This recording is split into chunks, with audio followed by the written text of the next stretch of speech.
All right, we're back with another live Wi-Fi vidcast. Here we go. So we survived St. Patrick's, just barely, and I got my vaccine schedule. Bryan, you need to do that. Everyone needs to do that. All right. So today we're going to talk about a few things. Reporting is the first one. So we're going to talk about like how these built-in reporting and analytics systems can help you troubleshoot your Wi-Fi. Now, I know Ingenious just added their reporting feature to their cloud. So you can basically generate a report on the network. You can customize it for every site, and you can set it up to basically automatically generate on certain dates. You want to say a little bit about that, Bryan? Yeah, we just added it, 2 days ago. And you can create weekly reports, and you can create multiple reports.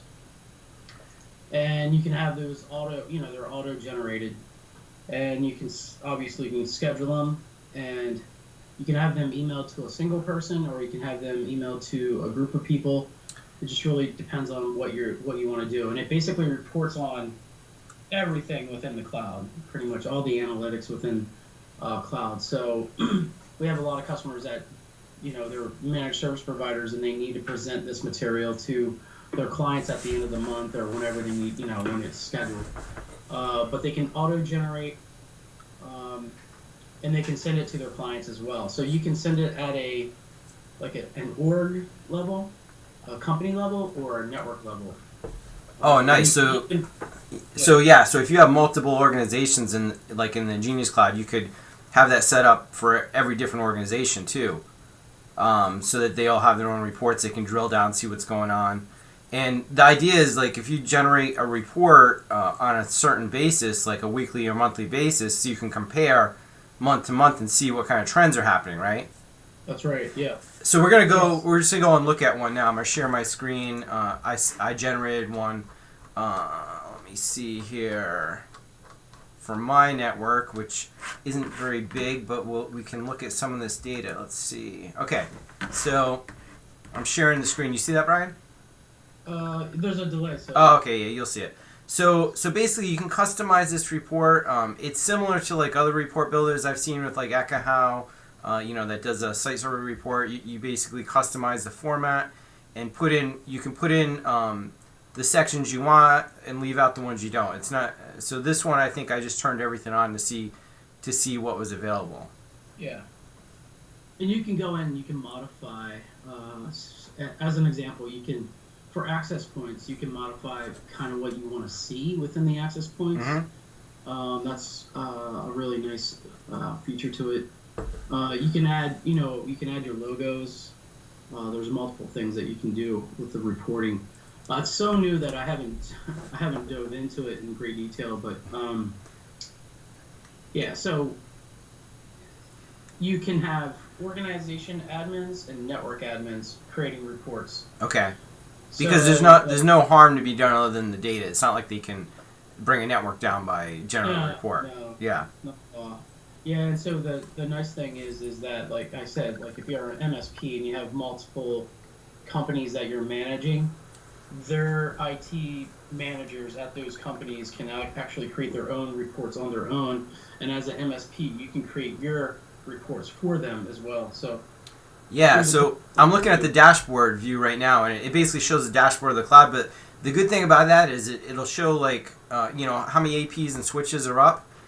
So if you generate this daily or weekly, and you could go in there and see, oh wait, I had this switch went down this week, or this AP's been down all week. Why is that, right? So you can go in there and look at that. So that health section's pretty cool. You could just look at that page. Just to kind of see what's going on day to day, because if you log into the cloud, and look at it at a certain point, you don't know what's happened before, right? It could say, oh, everything's great, but you don't know what it was like yesterday. You can, through the logs, you can see that information. But yeah. This puts it in a nice format. This puts it in a nice format. Browse, the whole network. Right. Real quickly, easily, quickly. So yeah, you can look at throughput and so you can look at that, week over week or month over month. The top access points that had, the most traffic. So if that's changing, top clients, client devices, so you can see, also how that's going. Network-wide traffic, which SSIDs are mostly used. Top devices by OS. And then you kind of have this analytics section, which will show the applications being used. So, you can see if like a lot of BitTorrent's going on or something like that. This analytics section or top applications will show that off. Yeah. So the thing that you won't see on this, so everybody knows, that you can actually do up to 3,000 reports. Wow. So it's a lot of reports. Once you get to that point, every new report that you create overrides the first report that was created. Does that make sense? Yeah. So it overwrites, so it's saving space on the cloud, right? Yeah. Storage space. Yeah, exactly. So you can see your maps on here, the floor plans. If things have changed, somebody's moved them around. You even see the coverage there. How's it doing that? It's just like estimating the coverage. What do you mean? On the heat map, I'm on the heat map page. This is being pulled from. So some of you may be aware, but we have a thing called Easy Wi-Fi Planner, which is a site survey tool. So that tool has actually been built into the cloud, and so, it measures our access points radio propagation. You can actually put in obstacles and things like that within the cloud, and it's probably pulling it from there, from what I think what you're looking at. Yeah, so that's pretty cool too. This is basically generating a port like a site survey tool like Ekahau would, that you'd have to manually go out and do. This isn't as detailed. Obviously, it's not doing spectrum analysis or anything like that, but it's showing you snapshots of what the network looks like, which is an important tool to troubleshoot. If it's working yesterday but not today, and you have that report, you can see what changes went on. Yeah, and you can pull like topology view from there, which is a really nice thing. Oh yeah, I have that. I'm on that page too. Yeah, you can. Yeah, so you can show the topology view. Like it shows the labels, the hardware status. There it is. You see it now? There you go. Right there. Okay, so the topology view is really nice, and with the Ingenious Cloud, they use LLDP to show other devices too. I don't know if I enabled it here. These are only the Ingenious devices. Yeah. But if you turn it on, you can see every device pretty much, like IP cameras, phones, from other manufacturers, everything right on this topology report, which is really nice. Yeah. And I think when we looked at your other devices, you had like MikroTik on there, you had Ruckus on there, you had some phones on there, and then a couple other items on there as well, like the cameras, like you were saying, yeah. All right, so let's go over and look at the Ruckus analytics too. I have that set up here. So, they basically they have the same sort of reporting tool available here. But in the same sort of dashboard where you can see like network health, just looking at the overview here, you can see the connection successes and all that. Basically the same sort of stuff. You go to the dashboard, you can see, unique client counts, all this stuff right from there. So in here it's showing us the same sort of thing where top OSs and authentication methods, top manufacturers, and we can drill down and see applications and things like that too. So same sort of thing. So these tools are all really useful in troubleshooting problems that you otherwise couldn't do, right? Because you need this information.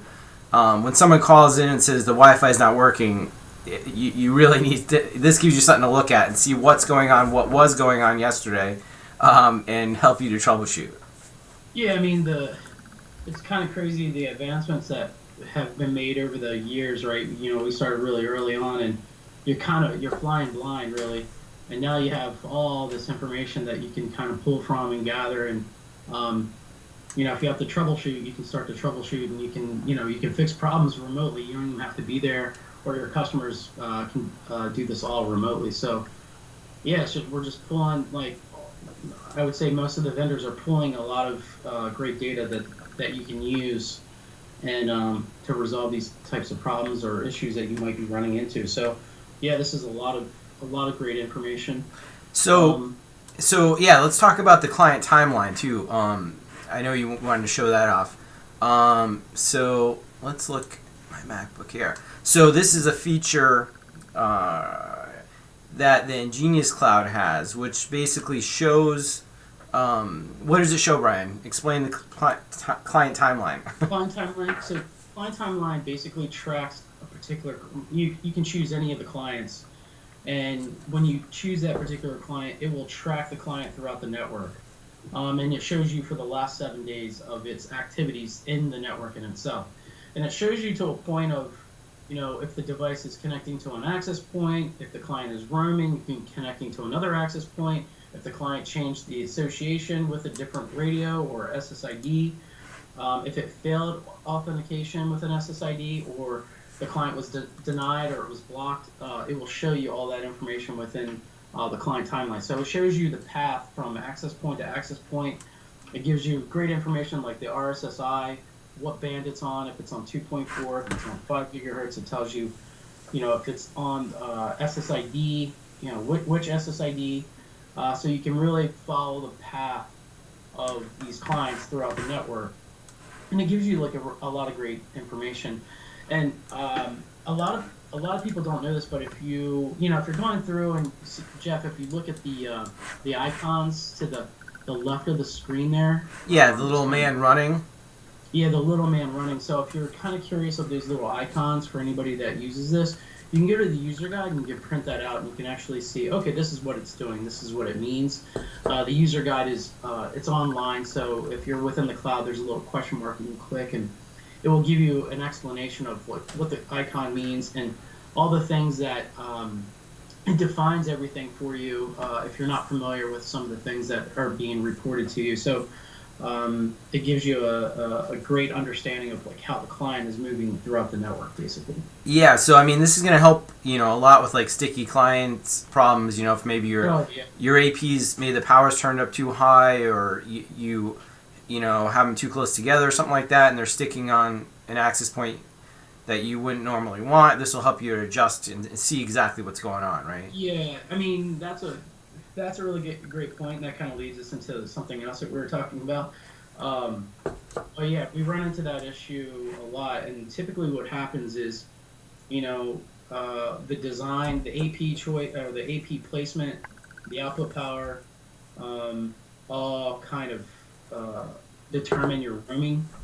You can do auto roaming, and that works pretty well. But if you want to go in and you can modify radios and output power and things like that, you can also do that. But we run into that issue a lot where the roaming is you have a sticky client where the device is not roaming. So typically we find out, the output power is turned up too high. Yeah. The reason that it's turned up really high is because you needed actually 4 access points and you only have 2 Right. access points in there. And then your client is going, oh, how come my speeds are really slow? Oh, well, sir, you're connecting on 2.4 gigahertz at the access point that's across the, across Right. a couple rooms. Right, so that's what you don't want. You can see that within this tool. So yeah. Yeah, it's a great tool, and so it actually shows where the client was at what time and what date too, so you can use that for this exposure analysis up here too, like to just see who is in that same area together the same day. If you wanted to track an employee or something, you could tell when they signed on. All through that. Yeah, we launched exposure analysis probably about 10 months ago. I mean, the pandemic was like 13 months ago. Yeah. That really kicked in. I think we quickly delivered that about 10 months ago. So the purposes of that was to track other people connected to the same access point, because the range of an access point is pretty close and pretty precise. Right. So you could really go, okay, if you were on this access point, you had these people around you at the same time. Right. If you've been exposed, these other people need to be notified. And you can actually pull a report from this, and that can be sent over to HR to kind of deal with, okay, you've been exposed because this person, a person around you had it, that kind of thing. So Yeah. this is a great this is a really great tool to have and to be to understand who was close to the Who's in person. the area. It's a good tool to getting back to business, right? Like Yep. now that we're all gonna be vaccinated, hopefully. Yeah, exactly. You're super excited about I'm that. excited. Okay, so we also wanted to look at the client data rate. So if we look at the client screen in the Ingenious Cloud here, we can see data rates here. So I'm looking at like this iPhone X is connected at 585 meg. My The MacBook RSSI. Air is at 270 meg. So what does that mean, Brian? Like what do those client data rates have to do with? Yeah, so when we get a call about speed, hey, this client's really slow or these clients are really slow, this is one of the first things that I look at. Well, you look at the RSI because you want to know what the signal strength is Right. to the access point, but the rate is what the client actually negotiated at with the access point. That's the speed that it negotiated at. So it gives you a really good understanding of if it is a sticky client and they're like at a remote access point, they're not connected to the closer access point. You can see that here where the negotiation rate is pretty low. And the So RSSI is low also, right? yeah, you're looking at both those Mm-hmm. things. You're looking at the band as well. You're looking at, okay, is this guy Right. on 2.4? What's the negotiation rate? What's the RSSI? Obviously, you want to know what the client is, what type of client it is. Like an iPhone, for example, is it an older version of iPhone? Is it a Mm-hmm. newer version of iPhone? Is it running, is it on 11AX? What is the antenna type? Is it a 1x1, 2x2? Typically, there's a lot of 1x1s out there right now. Mm-hmm. Um, but that's the first thing I look at is the rate to understand. Okay, they're negotiated at this rate, so they're connected. They have a good connection or they don't have a good connection. You can determine that pretty quickly with the RSSI as well. Mm-hmm. And then if they are connected at a really good speed and they have a good RSSI, then something else is going on. So you have to kind of start to analyze that information and think about that information and what to do next. But if they're not, then you have to understand, okay, what's the client device and where are the APs placed? Are they on 2.4? If they are on 2.4 and it's an iPhone, they should be on 5 gigahertz. Right. They should always be on 5 gigahertz. Like Yeah. the only things that should be on 2.4 are like IoT devices, maybe like Ring doorbells, things like that, right? Yeah, and that's what I think we talked about that last time. That I tried to cover that before, where when you look at the dashboard, you can see the station ratio, and immediately you can understand like what the station ratio, what that is. It tells you what devices are on 2.4 and what devices are on 5 gigahertz. Right. So if you see or if you look at you see a dashboard and they're all on, or a majority are on 2.4, Yep. then it gives you a good idea of, okay, They're spread out too much. Spread out too they're much. spread out. They don't have enough APs there, or just the locations are just really bad in regards to where the clients are. And So you're using a couple things. You're looking at station ratio or client ratio, I should call it, and then you're looking at, okay, how are these devices negotiated, or what speeds are they negotiated at, and what are the RSSIs? yeah, so like for example, I have this MacBook Air here. It's really old. It's like a 2010. It's got 11N in there, so it's connected at 270 meg. So if someone calls in and says, "Hey, I'm only getting 100 meg on this MacBook," you can look at this right away and say, "Hey, you only have 11N on that." So you're not going to get over 150 probably on the best Right. connection. So Yeah. right there, that shuts them down, like, because they're like, "Oh, I want a gigabit on this old device that doesn't support anything more than Yeah. 300 connection Yeah. rate." Yeah, and we've run into that situation multiple times. We've had business owners bring in a gigabit of Ethernet or from the ISP, and then they're on an old laptop, and they're only seeing X amount of speed, and they're like, "Well, I paid for this. Why am I getting this?" Right. And so, you know, what would you say, Jeff, in regards to what would be your speed with all the overhead with Wi-Fi? I mean, it's usually about half or even a little bit less. I mean, so like if I did a speed test on this Mac now, I probably would get under 100 meg of throughput. You know, at 270 meg, maybe 150. I don't know. But it's usually about half with the Wi-Fi 6. I think, you know, they always get a little bit more efficient, so it's always a little bit more than half. With Wi-Fi 6, your average speed is going to be about 650 meg at a 1.2 gig connection. So I mean, it's still pretty much half, maybe a little bit better. Yeah.